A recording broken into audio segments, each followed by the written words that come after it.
I want to start by saying, again, especially for our guests, that there's all different levels of speech experience in this room. And what you saw tonight from Mr. Tom Nixon not only showed a masterful way to make a presentation, it also showed us some really wonderful ways to highlight and improve PowerPoint, which you don't get that experience every day from somebody. So this was like, you would pay hundreds and hundreds of dollars to hear him give that presentation if you were going to a professional conference. So we appreciate you sharing this with us again. And it said part 1, so I'm assuming there will be a part 2 at some day in our future. So the main 3 points you had for your PowerPoint was use few words, use big bold images, and make numbers pop. That sounds really simple, and I love how you walked us through each of those categories and gave us excellent examples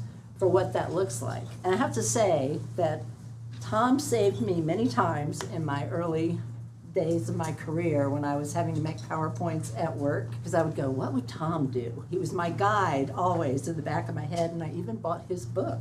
I loved how you used client stories and gave your personal viewpoint, why you were putting the graphics, putting the words, and selecting the placement for what the client wanted. And that gave, your mind percolates for like, oh, the next time I have to put a slide together, I have to think about my content, who my audience is, and how I can put it together in the most compelling manner. And I thought that was a really good lesson.